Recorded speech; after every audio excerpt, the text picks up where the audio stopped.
Hey guys, so this Wednesday is AEW Dynamite Special Edition Blood and Guts. Basically, the focused match of the night is going to be the Blood and Guts Wargames, which is basically the Wargames match. Now, it's going to be 2 rings, it's going to be an enclosed cage, but the cage apparently is going to be a lot bigger than the traditional Wargames cage. In this case, we're going to have basically a big old cage surrounding 2 rings, but it's going to be similar to, let's say, a Hell in a Cell. Now, as far as I know, any War Games match that has occurred before, as far as I know, any War Games match that has occurred before, as far as I know, has never done something like that. The only time we've ever had cages like that, or cage matches like that, with teams of 2, whether teams of, not teams of 2, but teams of 3 or 4, was the Thunder cage matches in WCW NWA, and that was it. We never had a War Games match with an entire cage engulfed both rings, but that's apparently, from what people are saying, is going to happen. Now, the match itself is going to be the Inner Circle against the Pinnacle, and already we pretty much know that Sammy Guevara is going to start out for the Inner Circle. But the question overall is, how violent will it get? And who's going to win? Those are the questions overall. Well, as far as the violence go, the way they're promoting this, it's going to get very violent. I mean, I would not be surprised if TNT puts up a parental guidance suggested warning before this match happens, or before the broadcast of Dynamite happens, because it's going to be that violent. But as far as also who goes over, it's kind of 50-50 down the middle. I mean, a lot of people say that the Pinnacle needs to go over because they're fresh and new. They're the newer group. And MJF, obviously, since he's been in AEW, is being positioned as being the next top world champion in that company whenever that time may come.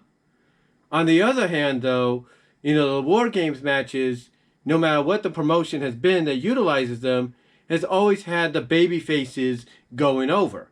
And that's not always the case, I will admit that. But majority of the War Games matches throughout its history across all promotions that have held them, a majority of the time, the babyface teams have gone over. So the question is, will the Inner Circle go over now that they're a newly formed babyface faction? You see, that's the good question there. It's kind of 50-50 with deciding who they book to go over. Do they book the Pinnacle to go over, or do they book the Inner Circle? Because if they book the Pinnacle to lose, then basically the way they've been treated over the past couple of weeks since the Inner Circle's returned from their beating at the hands of the Pinnacle, it basically means that the Pinnacle is going to be looked at as nothing more than a comedy act. And that's not the look you want to give MJF, FTR, Sean Spears, Waldrow, or Tully Blanchard. You don't want to do that. If you want people to take them seriously, you have to have them go over. And the only way you can have them go over is to have somebody besides MJF stand out in that group and stand out as being dominant. And that person, in my opinion, I should say, has to be Waldrow. He's the one that has to stand out. And the way he stands out is when he encounters Jake Hager in that match. When he encounters Jake Hager in that match, have them basically beat the hell out of each other, but have Waldrow get the upper hand.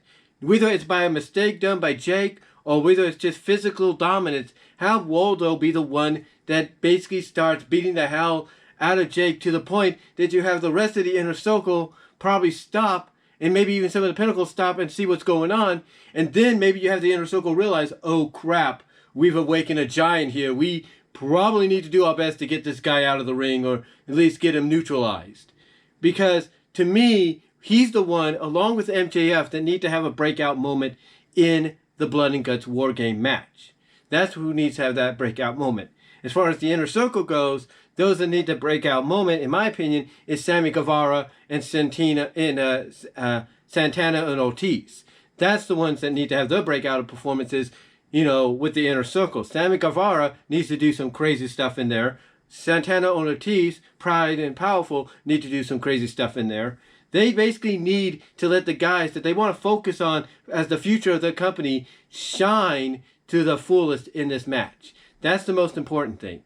No matter who they book to go over in this matchup, whether it's the Pinnacle or the Inner Circle, they need to make sure that those that I've mentioned, shine in this matchup, are featured, focused, and are allowed to basically show the world why AEW is looking at them as the future stars and the future faces of their company.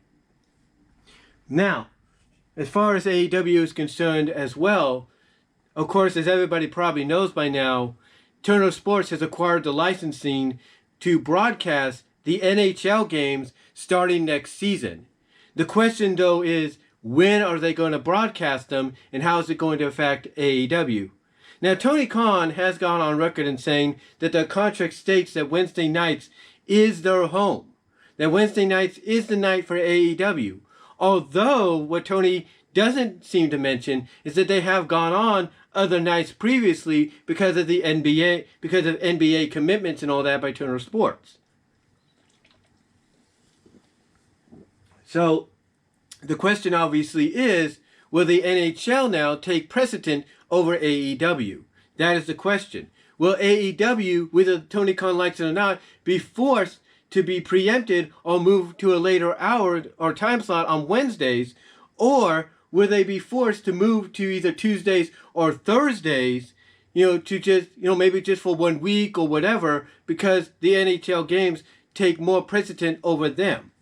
That is the good question. We have yet to find out an answer, but hopefully, the sooner we get to the 2021-2022 season of the NHL, maybe we'll get a better idea of exactly how AEW is going to be affected by this.